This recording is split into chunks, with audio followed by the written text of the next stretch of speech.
Hello and welcome to the Cricket POV show with Mohammad Sumair. Pakistan versus South Africa second test match Rawalpindi. Pakistan वो match हार चुका है। अपनी ही गलती की वजह से पाकिस्तान ये मैच हारा।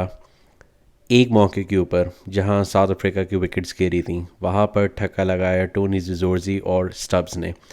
उनकी 100+ की जो पार्टनरशिप थी मुझे लगता है वो एक गेम चेंजिंग मोमेंट था। सिर्फ अपनी विकेट्स बचाने के लिए दोनों बैट्समैनों ने ठक्का लगा के पाकिस्तानी प्लेयर्स को बिल्कुल बैकफुट पे कर दिया। उस मोमेंट के अंदर मैंने नोटिस किया था कि शान मसूद ने फील्ड के अंदर बिल्कुल भी चेंजेस नहीं करे और बड़ी की उनकी एक लथार्जिक सी अप्रोच मुझे नज़र आई, जहाँ पे उनको लगा कि बस उन्होंने दो स्पिनर्स लगाए हुए और ये स्पिनर्स ऑटोमेटिकली अपना काम करते रहेंगे और इवेंचुअली विकेट्स आ जाएंगी। ऐसा नहीं हो सका। जिस मोमेंट के ऊपर ये मैच जो है चल रहा था, ओवरनाइट पाकिस्तान ने दिन का जो अख्ताम किया था वो 94 पर 4 किया था। बाबर आजम क्रीज़ के ऊपर मौजूद थे, he was not out on 49। Rizwan उनके साथ क्रीज़ पे मौजूद थे 15 या 16 रन्स के ऊपर। 4 डे का जब आगाज़ हुआ, बाबर आजम ने सिंगल लेके अपनी 50 तो मुकम्मल करी, लेकिन पहले ही ओवर के अंदर बैक फुट पे ही गॉट ट्रैप्ड LBW। दोबारा से वीकनेस बाबर आजम की नज़र आई हमें स्पिन के ऊपर। उससे एक दिन पहले जब बाबर आजम इख्तितामी मोमेंट्स के ऊपर खेल रहे थे, बहुत अच्छे शॉट्स खेलते हुए मुझे नज़र आए, बहुत ज़्यादा कमांड में नज़र आ रहे थे, लेकिन दोबारा से वो उन्हीं चंद बॉल्स के ऊपर फंस रहे थे जो स्पिनर्स उनको करा रहे थे।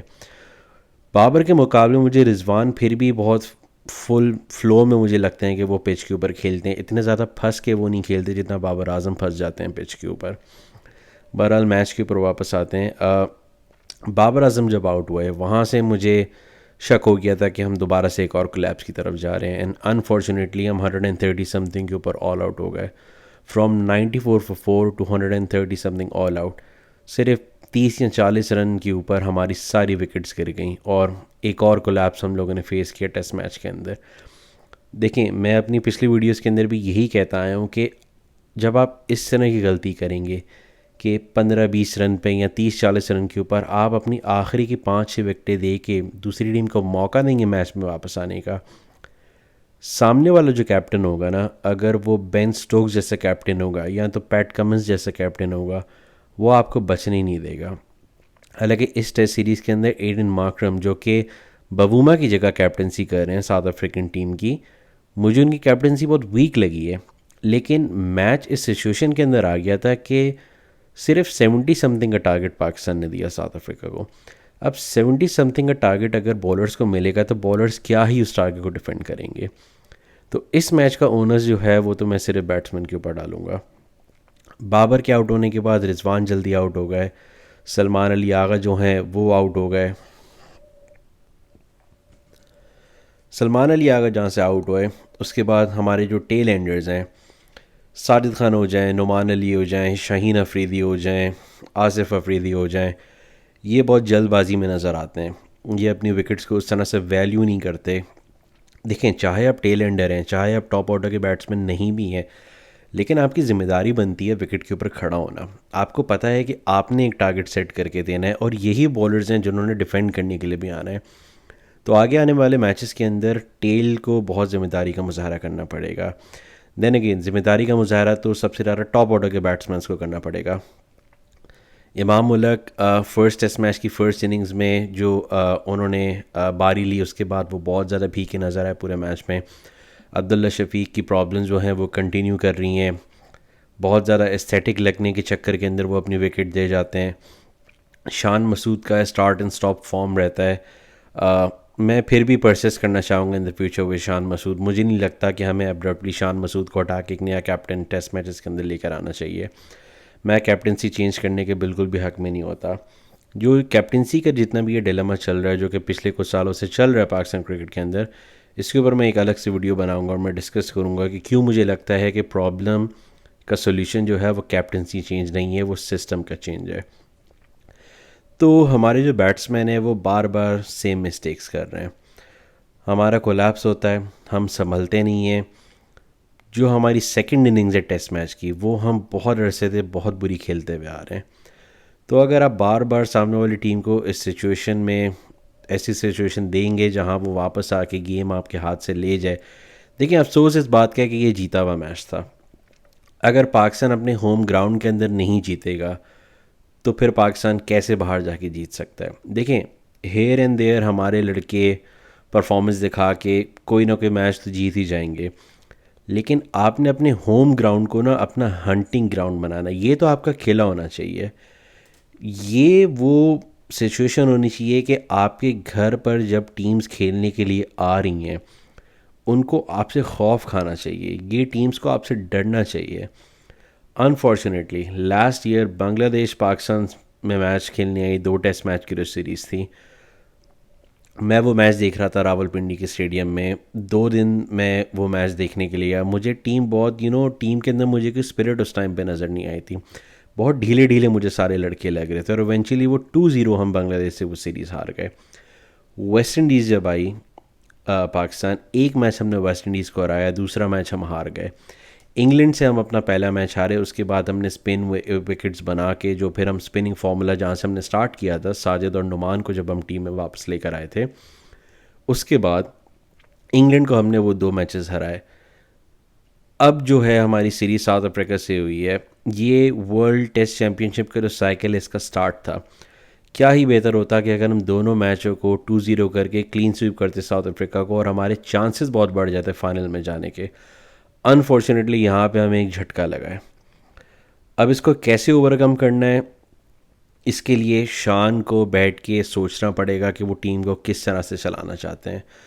मुझे लगता है कि अब्दुल्ला शफ़ी की आने वाली मैचेस में जगह नहीं बनती, उनकी जगह टीम में कामरान ग़ुलाम को वॉक इन करना चाहिए, शान को ओपन करना चाहिए इमाम के साथ, या अगर उनको लगता है कोई और ऑप्शन है तो हमें किसी और ऑप्शन की तरफ भी देखना पड़ेगा। लेकिन जिस तरह की फॉर्म इमाम की रिसेंटली रही है, इंग्लैंड जाके उन्होंने बहुत अच्छा परफॉर्म किया, डोमेस्टिक के अंदर उन्होंने अच्छा परफॉर्म किया, तो मुझे लगता है थोड़े और ज़्यादा चांसेस हमें इमाम को देने चाहिए। फ्यूचर में इमाम के साथ शान को ओपन करनी चाहिए, Babar should come in number 4, third में हमें कामरान ग़ुलाम को लेकर आना चाहिए। Rest of the batting order Salman Ali Agha और सऊद शकील को थोड़ा और रिस्पॉन्सिबल लोग के स्टेप अप करके उनको खेलना पड़ेगा। सऊद भी एक बहुत डिपेंडेबल बैट्समैन है। सलमान अली आगा थ्रू आउट, मैं तो कहता आया हूँ कि पिछले 3 से 4 साल से सबसे ज़्यादा इम्प्रूव जो पाकिस्तान के सर्किट के अंदर क्रिकेटर हैं वो सलमान अली आगा हैं।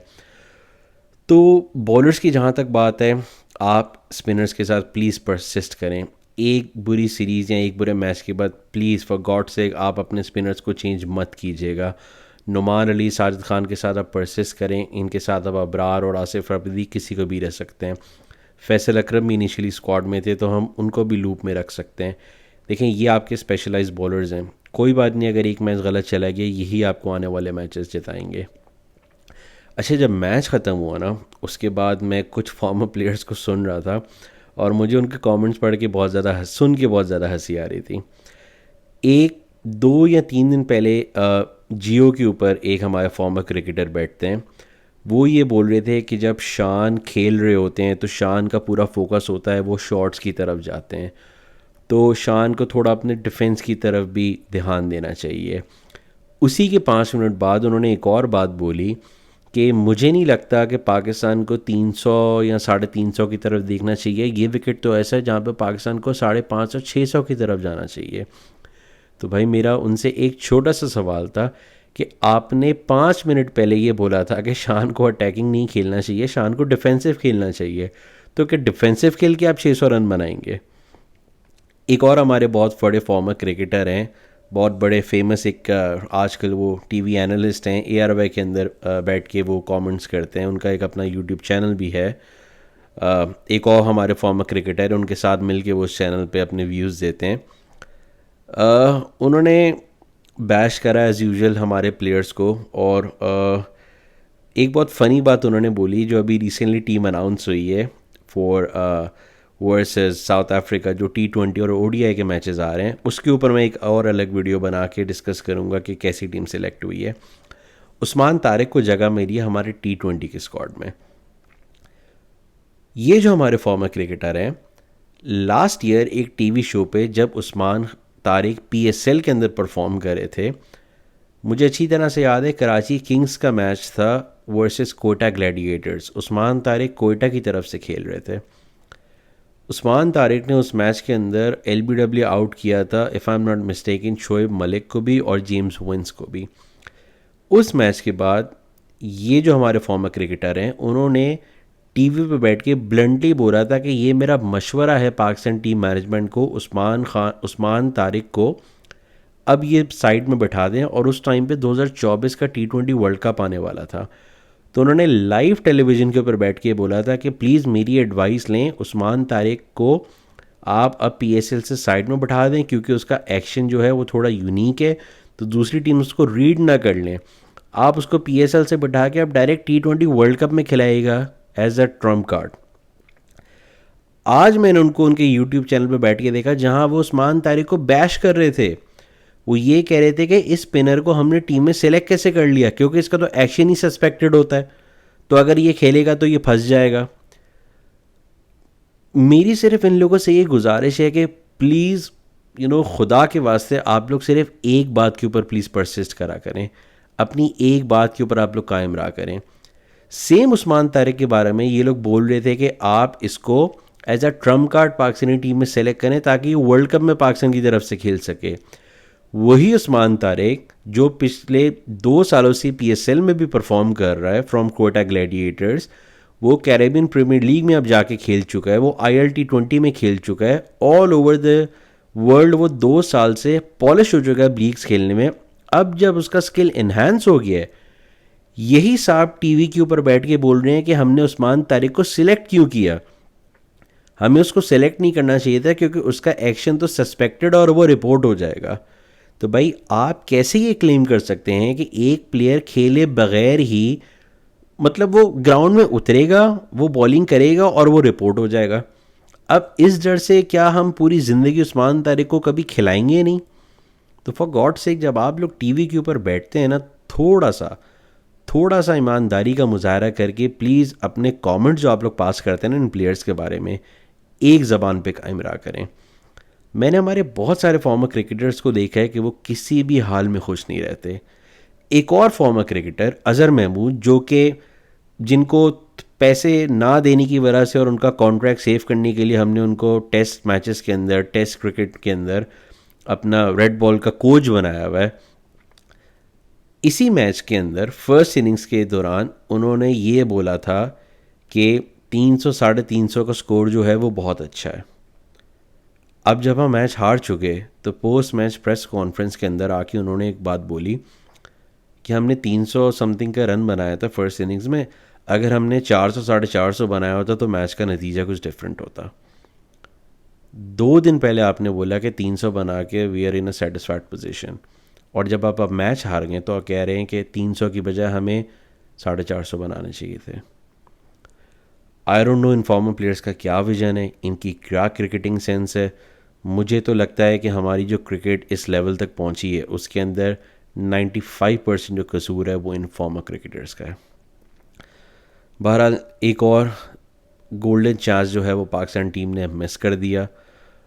एक और टेस्ट सीरीज़ हम जीत सकते थे होम पे। मुझे लगता है कि हमें हर सीरीज़ जीतनी चाहिए। स्पिन टू विन का जो हमारा फॉर्मूला है मुझे लगता है कि वो सक्सेसफुल होना चाहिए। स्पिनर्स को लूप में रखना चाहिए, स्पिनर्स के ज़रिए ही हम दूसरी टीम्स को पकड़ सकते थे। अनफॉर्चुनेटली हमने एक और चांस लूज़ कर दिया सीरीज़ जीतने का। अगर ये सीरीज़ हम जीतते, 2-0 हम करते साउथ अफ्रीका को, तो हमारे WTC के फाइनल में पहुंचने के चांसेस बहुत ज़्यादा अच्छे रह लेते। बहरहाल it's a sad loss for Pakistan. मुझे लगता था ये मैच हमें इजीली जीतना चाहिए था, एक जीता हुआ मैच हम हार गए। अपनी आने वाली वीडियो में मैं बात करना चाहूँगा जो पाकिस्तान टीम अनाउंस हुई है for the ODI and T20 series against south Africa, और जो आने वाली ट्राई नेशन की सीरीज़ है which include Sri Lanka and Zimbabwe, उसके अंदर बाबर आजम की टीम में भी वापसी हुई है। क्या वो सही है, क्या वो गलत है, इसके ऊपर मैं अपनी आने वाली वीडियो में बात करूँगा। तो इस वीडियो को यहाँ तक रखते हैं। Until then next time, take care, अल्लाह हाफ़िज़, बाय।